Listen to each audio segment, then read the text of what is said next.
in the headlines, Canada's Prime Minister calls Wednesday shootings an act of terrorism while police there lift the lockdown in Ottawa. Washington says it's ready to reduce its military presence in Asia if Pyongyang rejoins the nuclear negotiations. Seoul reacts and rules out any such possibility in the near future. And on the earnings front, SK Hynix logs a record-high profit in the third quarter on strong memory chip sales, while Hyundai Motor reports damage from the unfavorable currency environment.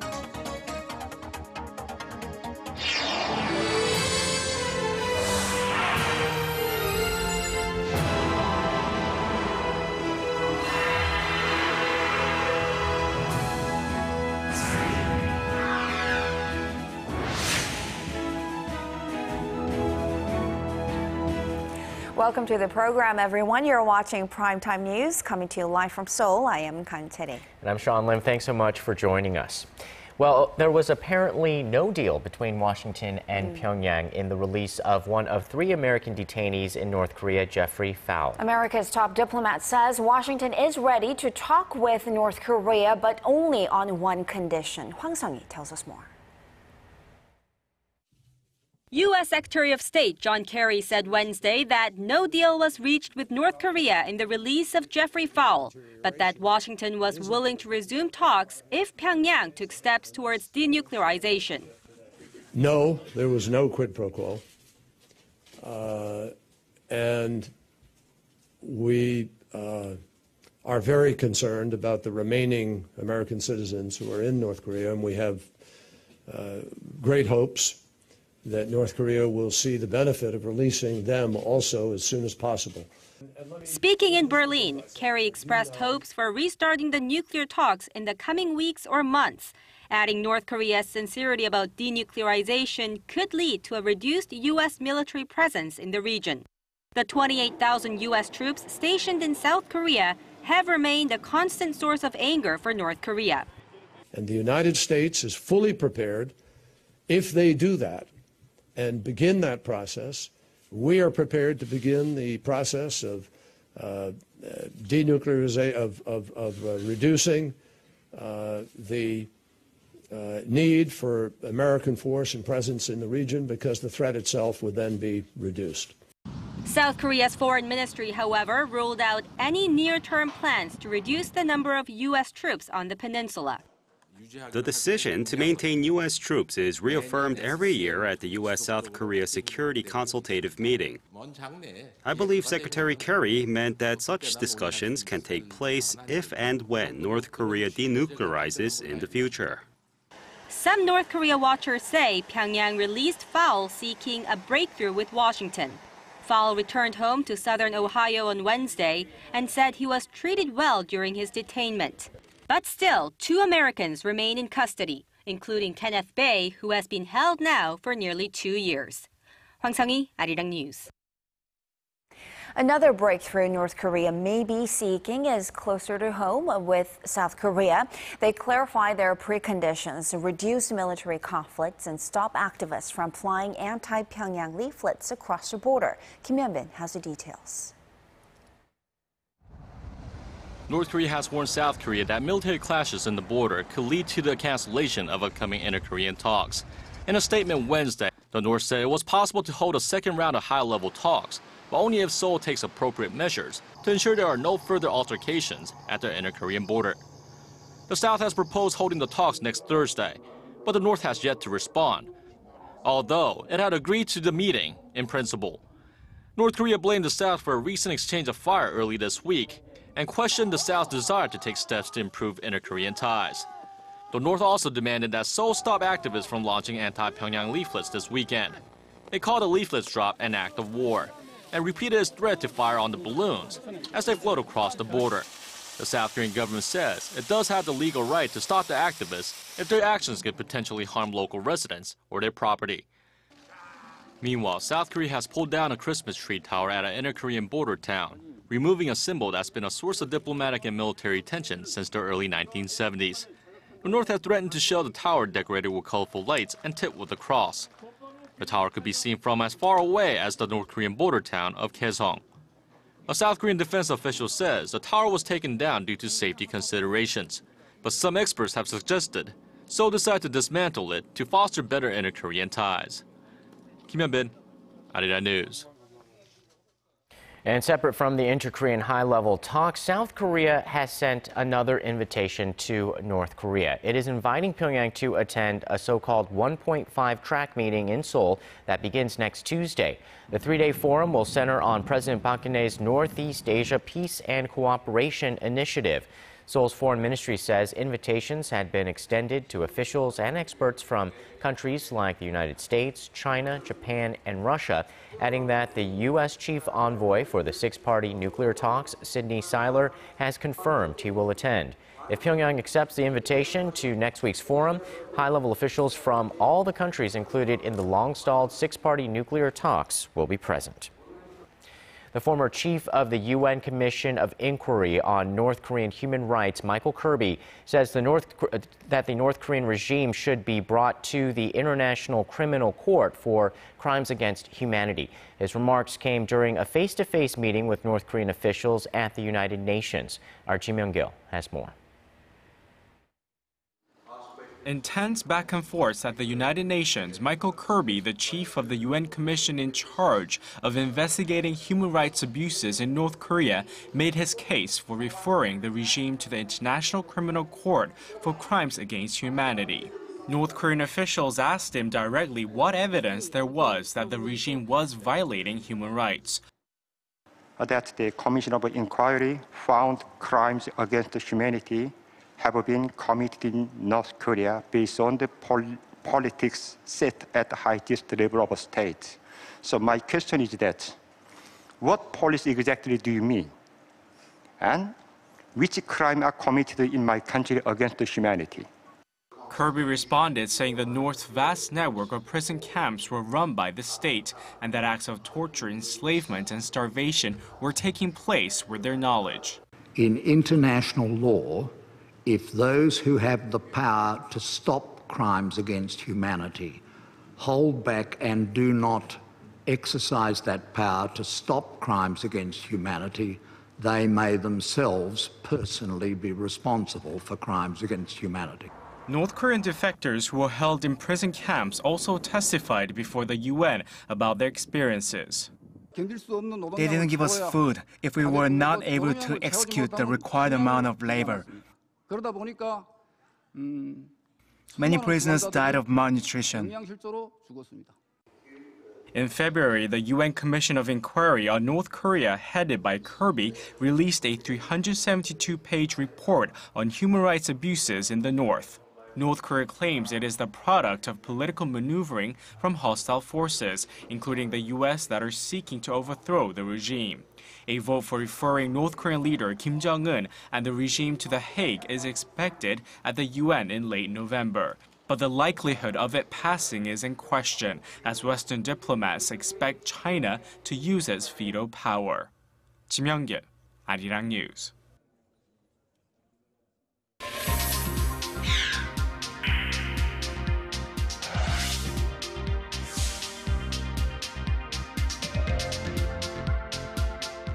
It's earnings season here in Korea as well. SK Hynix is all smiles, but Hyundai Motor and POSCO were hit by the strong Korean won and the weak yen story. Shin Se-min reports. Hyundai Motor's third quarter report card is far from positive. Its operating profit fell 18% on year to $1.5 billion, its lowest level in nearly 4 years. Net profit dropped more than 28%. The damage is mostly from unfavorable currency environment, with the strong Korean won and the weak Japanese yen offsetting strong sales in the third quarter. Besides a global trend that's been hitting many Korean exporters, another factor came from within, from its labor union. Work stoppages by some 47,000 unionized workers since August halted the company's production line multiple times. Looking forward, though, the world's fifth largest automaker is expected to bounce back in the next quarter. The last quarterly report is looking bright for Hyundai Motor as the currency has stabilized since the third quarter and is likely to stay balanced. Also, unionized workers have reached an agreement with management, so if the manufacturing line runs smoothly, the company will churn out a better profit towards the end of the year. Staying on the earnings front, chipmaker SK Hynix posted record quarterly earnings in the third quarter thanks to increased demand for DRAM chips. The world's #2 memory chip maker says its operating profit reached nearly $1.2 billion, up more than 11% on year. Increased demand for semiconductors used in smartphones and PCs led the way. And the nation's top steel maker POSCO posted a 43% hike in operating profit thanks to its high value-added steels, which shined in the third quarter. However, overall, its bottom line was down sharply by more than 60% as it was also hit hard by the strong local currency. Shin Se-min, Arirang News. The name Nokia will no longer be seen on Microsoft's new smartphones. The U.S. company has confirmed that its Lumia series of smartphones will now be named the Microsoft Lumia. This follows Microsoft buying Nokia's mobile division back in April at a price tag of $7.2 billion US. Ever since then, the firm has been phasing out the Nokia name. More than 12,000 people have been laid off, too, from Nokia's mobile division since July. As the number of Chinese opting to spend their vacations here in Korea grows, marketing experts from Korea and China are trying to analyze their spending patterns. Our Kwon So-ah shares with us what topped the list in a new survey detailing Chinese visitors' favorite Korean goods and services. China's National Day holiday, which came to a close earlier this month, serves as an important time for Korean businesses to study the latest buying trends of Chinese consumers. And the Korea Marketing Association and China's People's Daily Online jointly conducted an online survey on more than 17,000 Chinese people that found more than 40 Korean products Chinese consumers are most interested in. 18 were non-durable goods like cosmetics, health products, and food and beverages, including Korea's globally popular instant noodles Nongsim Shinramen. Amore Pacific's cosmetic brand Seorasu is also very popular among the Chinese due to its herbal ingredients and gold decoration. 10 of the most popular items were durable goods like luxury bags, electronic devices, and cars. Chinese buyers are also reaching for Korea's best-selling rice cooker Kuku and Samsung's Galaxy smartphones. In the service sector, K-pop group EXO, award-winning drama My Love from the Star, cafes and bakeries like Cafe Bene and Paris Baguette topped the list. Lotte department store was also very popular. It saw sales spike 87% on year during the Chinese National Day holiday. The Korea Marketing Association's analysis shows Chinese consumers are very keen on gold and metallic decorated products, but do not always buy top-end brands. The research team says their survey provides domestic businesses with valuable insights into the current market trends, giving Korea and China the opportunity to grow together. Kwon So-ah, Arirang News. On the sidelines of the ITU Plenipotentiary Conference currently underway in Busan, a number of exciting conventions and exhibitions are also taking place. One of them focuses entirely on big data, which has emerged as a vital tool for helping businesses grow. Our Kim Ji-yeon reports from the scene. The Big Data World Convention 2014 is a chance for international businesses to share the ways they collect and utilize big data to improve operations and decision-making. Big data refers to a massive volume of both structured and unstructured data that is quite difficult to process using traditional techniques. At the event, US-based software provider Hortonworks explained the development and distribution of its open-source platform. And what people are just realizing how to do is to take that traditional transactional data that they had before, data that they would get from a web form, data that they would get from their ERP systems or something, and marry it with data that's coming from sensors, from social media, from mobile, to try to get a better understanding of their products, their services.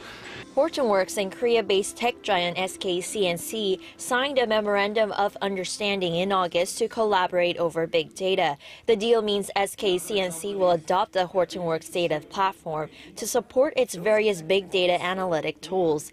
This strategic partnership between the two companies is expected to maximize the way big data is integrated into various sectors in Korea, including telecommunications, finance, security, and manufacturing.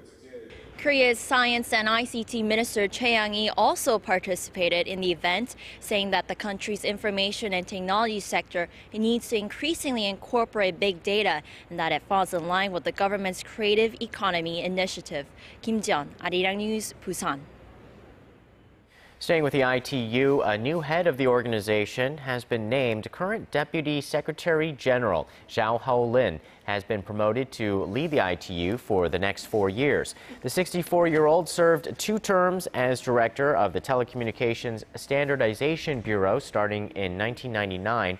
In his new role, Zhao vowed to narrow the digital divide through the organization and to keep as many people as connected as possible. But if you look at the ITU's recent situation, we have found that in recent 4 years, we had some kind of difficulties when we had some kind of political debate.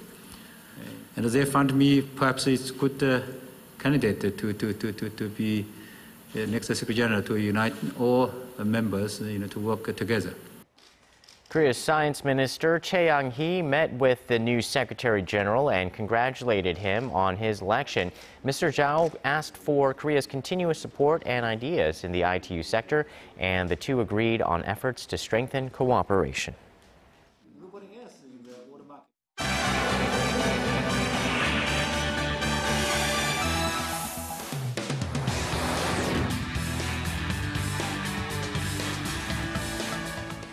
Violence and fear gripped the Canadian capital on Wednesday following a shooting incident near Parliament Hill that left 2 people dead. With more, we turn to Paul Yee at the News Center. Paul, there's been an outpouring of support from around the world in the aftermath of this deadly attack. Take us through what happened.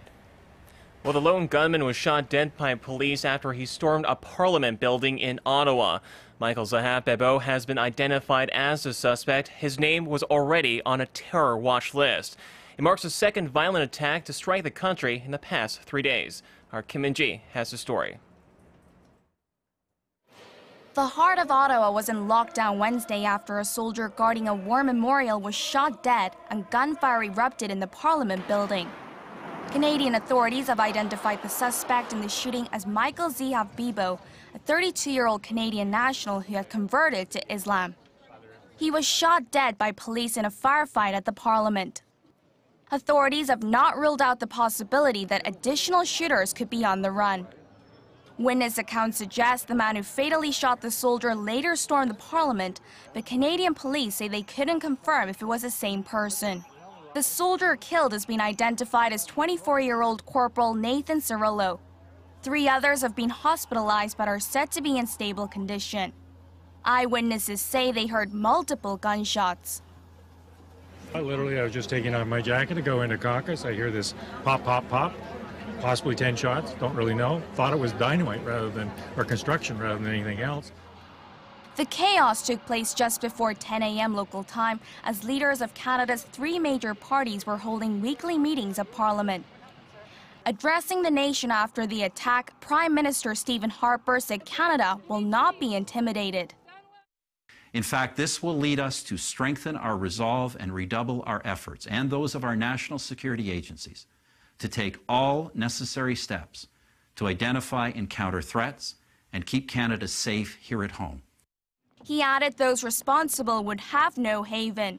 The shootings came a matter of hours after Canada raised its terror threat level from low to medium, following an incident on Monday in which a soldier was killed in a hit-and-run attack by a Muslim convert. No motive for the shootings has been identified yet, but earlier this month, Canada announced plans to join the U.S.-led coalition against Islamic State militants in Iraq. 김민지, Arirang News. And the U.S. has placed additional travel restrictions on those flying in from Ebola-hit nations, namely Liberia, Sierra Leone, and Guinea. Those air passengers will now be monitored by U.S. health officials for any symptoms over the course of 21 days, which is the maximum incubation period for the virus. Speaking in Washington, President Barack Obama said he was cautiously optimistic.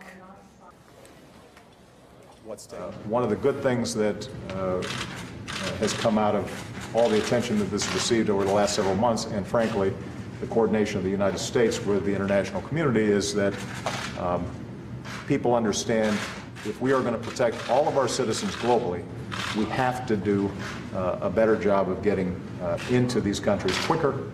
Meanwhile, in Geneva, the World Health Organization opened its third emergency meeting on the Ebola crisis to discuss whether stricter travel regulations were needed across West Africa's border areas.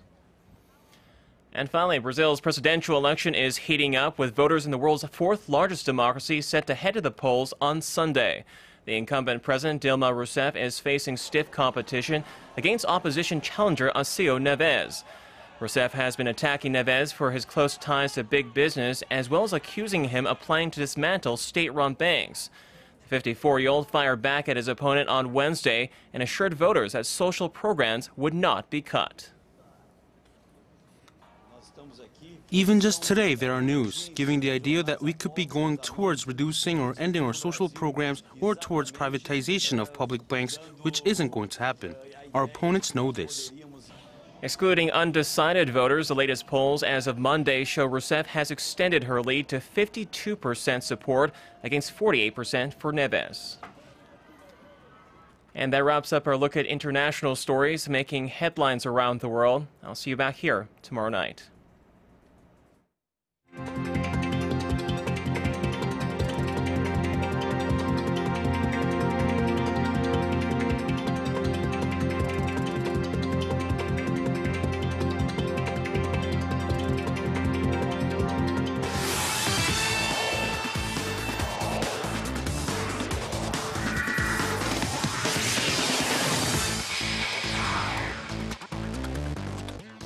Hello and welcome. I'm Stephen Che with Thursday's Sports Rundown.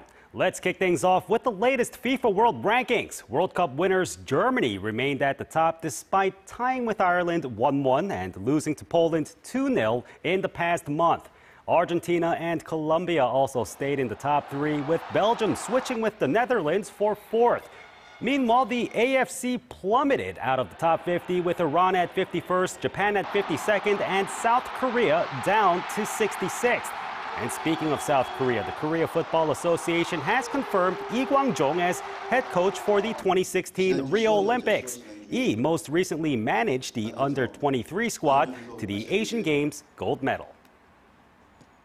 Now we go to the games on Thursday evening, starting over in the KBL matchup between the Goyang Orions and the ET Land Elephants. Now the top two teams met in Goyang, and the Elephants surged early on, but Troy Gillenwater took over and Kim Gang-sun sank the last-second bucket as the Orions come back 81-79 and improved to 6-0 this season.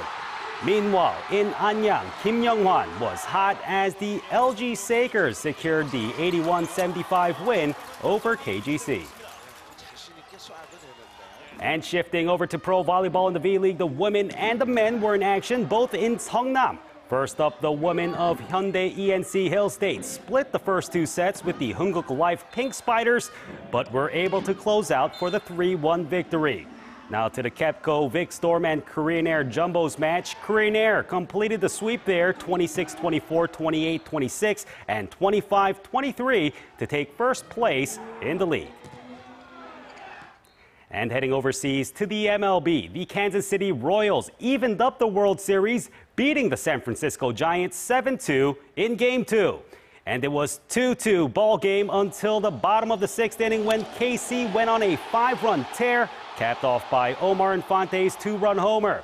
And with the series tied 1-1, Game 3 heads to the Bay Area on Friday at 8 p.m. Eastern or 9 a.m. Saturday here in Korea. And finally, we're halfway through the UEFA Champions League group stage as match day 3 wrapped up over in Europe. Real Madrid blanked Liverpool 3-0 to stand perfect atop Group B. Dortmund is first in Group D after handing a 4-0 loss to Galatasaray. And Bayern Munich tops Group E.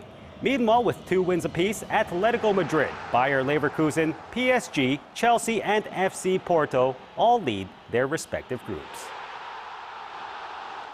And that's all I have for now. Your weather's up next. Have a great night.